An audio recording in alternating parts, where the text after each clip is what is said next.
laki yang paling baik. Problem paling besar dalam rumah tangga itu biasanya komunikasi. Iya. Kedua, mertua ikut campur. Ketiga, ada orang ketiga ya kan, orang ketiga lah ya kan jatuhnya. Iya. Dan yang paling unik adalah ada yang bisa berselingkuh dengan wanita yang lebih kurang daripada istrinya. Ibu tahu kan? Iya, iya. Maksudnya cowok bisa berselingkuh sama wanita, berarti kan dia berselingkuh, apanya yang dicari? Kan itu kan jadi pertanyaan orang gitu, Bu. Nah, nanti itu masuk lagi ke konsep love languages. Love language. Love language. Oh, itu hubungannya lebih ke sana. Iya, lebih ke sana. Oh, physical touch Iya, itu segala jadi kan macam. rupanya kalau teori bahasa kasih sayang itu diawali dulu dengan teori baterai kasih sayang. Jadi tubuh kita kan ini energi semua kan, listrik semua. Nah, di otak ada sumber listrik. Beberapa ahli, ya terutama Pak Adi Gunawan itu guru hipnoterapi kami ya, salah satunya memberi konsepnya baterai. Jadi di otak itu ada baterai. Nah, semua orang baterainya ada 5.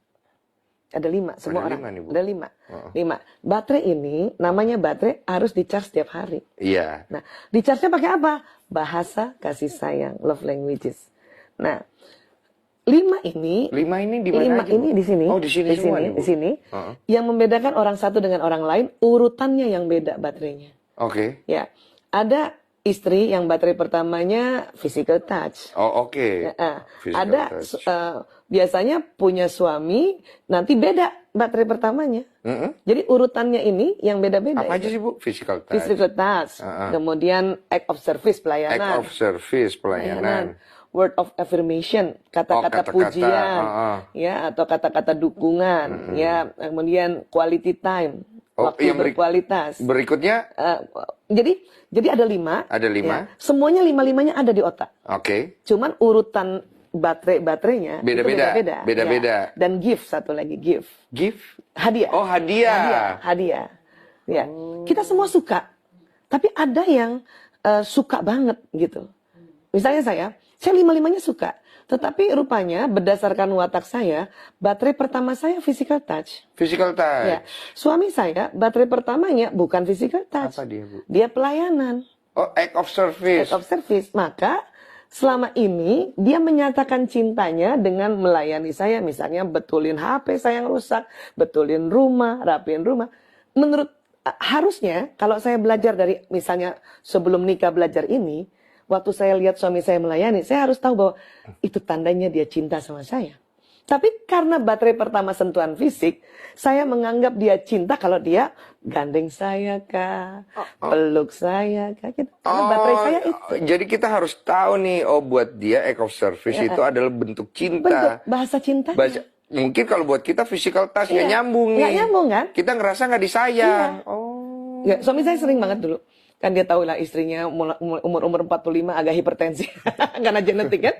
Dia sering banget pergi ke apotek tanya, obatmu apa aja yang habis. Iya. Itu pelayanan kan? Iya, act of service, yes. Nah, saya bilang, udahlah orang lain aja, suruh orang lain. Saya kan? Karena menurut saya, kamu mendingan cepat pulang ke rumah, kita peluk-pelukan. Oh, maksudnya bersampingan. Iya, gitu kan? Maksudnya kan? Karena baterai saya itu gitu. Jadi nggak nyambung Nggak nyambung kan? Itu yang paling banyak ternyata. Berantem. Walaupun misalnya secara orang dilihat, baik kok suamimu. Saya sering ditanya, Aisyah, suamimu baik? Baik, tapi apa yang kurang ya? Nah, solusinya gimana ini, Bu? Kalau misalnya ada perbedaan love language ya? Belajar lagi, Bu. Akhirnya saya bilang sama suami, ayah, ada konsep baterai kasih sayang yang di-charge dengan bahasa kasih sayang. Ternyata suami istri urutannya beda-beda, terutama baterai pertama. Itu yang bikin kita kosong baterainya. Sehingga pada saat kita mau melayani atau kita mau bersikap baik, itu males banget. Nih, misalnya ya, contoh nih saya. Berharap setiap hari paling enggak, diginin aja sama suami nih, usap-usap kepalanya. Enak. Oh, itu langsung nge-charge. Nonton nih pasti sembari otaknya kayak gue nih, lagi mikir nih. Tadi saya lagi mikir juga nih. Iya. Nge-charge kan? Sehingga misalnya suami datang gitu kan, kita langsung sigap, bukan pintu. Kan gitu.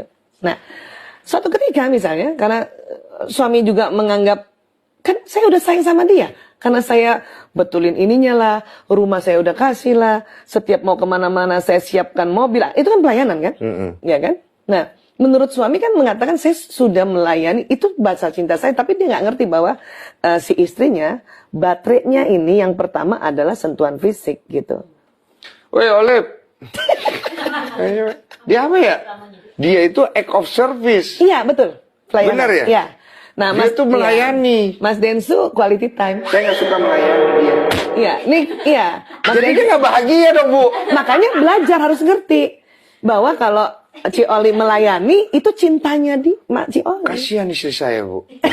Nah, begitulah yang banyak terjadi. Oh. Nah, asiknya kalau misalnya ya sudah diikat dengan pernikahan, meyakini bahwa Tuhan lihat apa yang kita buat, ya itu kan bisa bertahan untuk walaupun kesel saya nggak terisi, tapi kan saya takut sama Tuhan kan? Iya, Gitu. kalau ada Tuhannya Ya ya. itu, ya. Iya. Tapi banyak yang nggak punya Tuhan, nggak merasa bahwa Tuhan lihat dia gitu. Iya, ya. iya. Dan akhirnya masuk seseorang yang masuk love language-nya. Walaupun secara fisik di bawah. Yes.